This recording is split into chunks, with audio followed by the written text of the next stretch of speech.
Hey everyone, welcome back to the channel. Today's story is one that starts with a simple question, but ends with a truth so powerful, it shakes everything apart.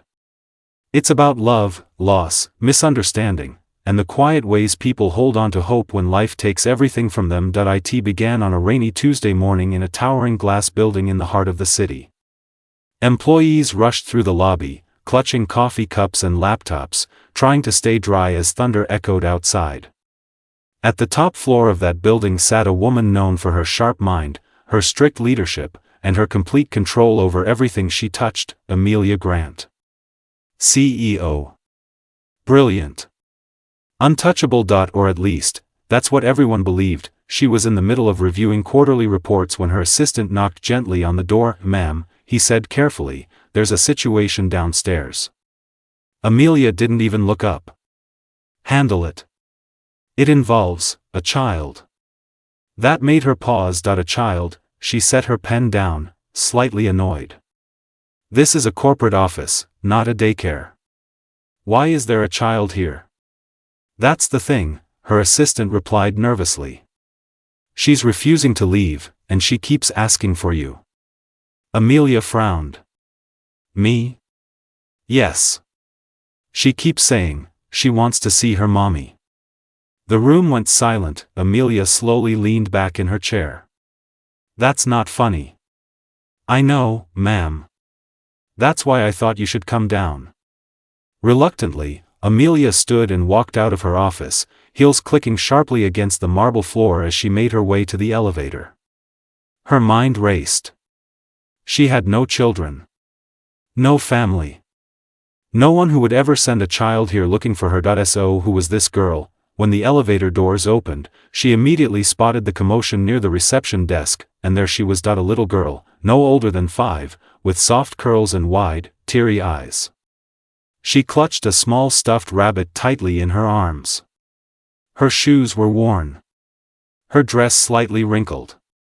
She looked out of place in the polished, corporate environment, but what struck Amelia the most was the way the girl looked at her, like she knew her, like she belonged to her. The moment their eyes met, the little girl's face lit up. "Mommy," she cried, running straight toward Amelia. The entire lobby froze. Amelia instinctively stepped back, her heart pounding.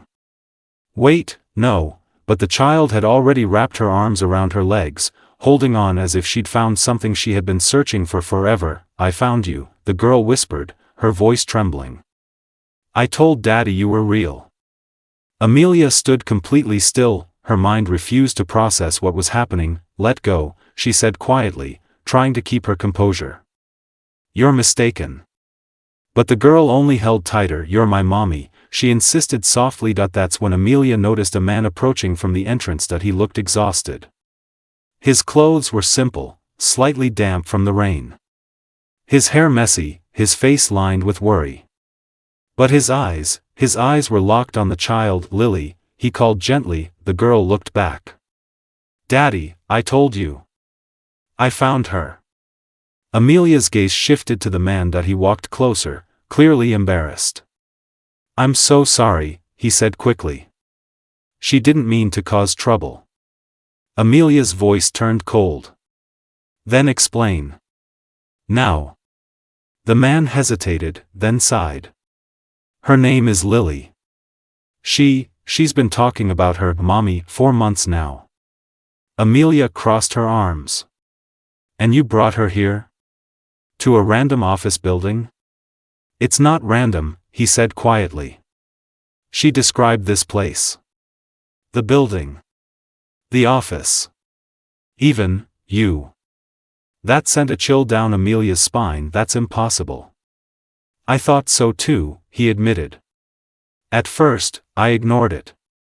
Kids imagine things." But she kept insisting. Every detail, she got it right. Amelia looked down at the girl, who was still holding on to her. "Why are you calling me mommy?" Amelia asked, her voice softer now, but still firm. Lily looked up at her with innocent certainty. "Because you are," she said simply. The answer hit harder than it should have. Amelia took a step back, gently freeing herself from the child's grip. "No," she said. "You're confused." But Lily shook her head. You used to sing to me. Amelia froze. What did you say? You sang a song, Lily continued. When I couldn't sleep. You said, you'd never leave me. The room seemed to close in around Amelia, because, that song, it was something she hadn't thought about in years. A lullaby her mother used to sing to her. A lullaby she had never shared with anyone else. How do you know that? Amelia whispered. The father looked just as confused. I've never heard that song before. Lily stepped closer again. You forgot me, she said sadly. Amelia's breath caught. No. I didn't. Yes, you did, Lily said, her small voice breaking. But it's okay. I still love you. That's when something inside Amelia cracked. For the first time in years, she didn't have an answer. The father stepped in, sensing the tension. We should go, he said gently. I'm really sorry for the disturbance. But Amelia raised her hand. Wait. Both of them looked at her. Come upstairs, she said quietly. They followed her to her office, where the atmosphere felt completely different now. Amelia sat behind her desk, but her usual confidence was gone. Start from the beginning, she said. The man nodded. My name is Daniel. Lily's mother, she passed away 2 years ago. Amelia felt a strange heaviness in her chest. Since then, it's just been the two of us. A few months ago, Lily started talking about you. At first, I thought it was just grief. Kids cope in strange ways. But then she started describing things she couldn't possibly know. Like what? Amelia asked. Daniel hesitated. Your office layout. The view from your window. Even, the way you drink your coffee. Amelia's hand instinctively moved to her cup. Black. No sugar. How could she know that? Daniel continued.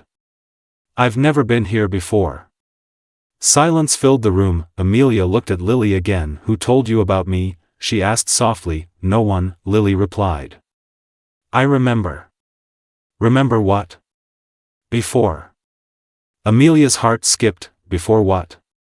Before I came here, Lily said. When you were my mommy. The words echoed in the room. Daniel shook his head. I know how it sounds.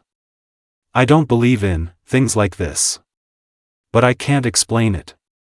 Amelia stood up slowly. Her entire world, built on logic, control, and certainty, was starting to unravel. Say it again, she told Lily. The song, Amelia added. Lily smiled softly, and began to hum, and just like that, Amelia broke, because it was the exact melody, the exact rhythm, every note, perfect. Tears filled her eyes before she could stop them. She turned away, gripping the edge of her desk. How? She whispered. Daniel watched her, realization slowly dawning. You recognize it, he said. Amelia nodded weakly. My mother used to sing that to me, she said.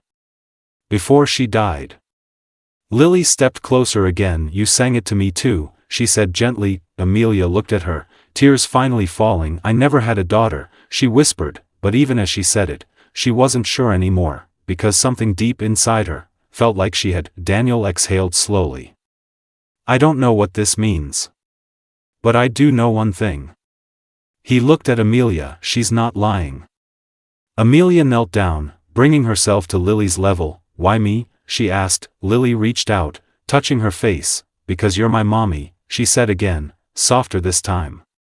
And I missed you.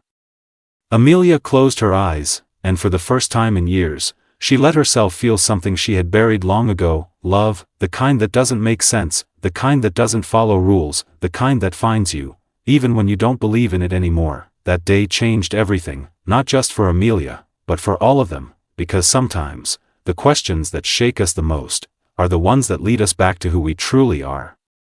And sometimes, a single sentence from a child, why does your daughter call me mommy? Is enough to break even the strongest person, and rebuild them into something new. So if this story touched your heart, don't forget to like, share, and subscribe. Because stories like these remind us that love doesn't always need an explanation. Sometimes it just needs to be felt.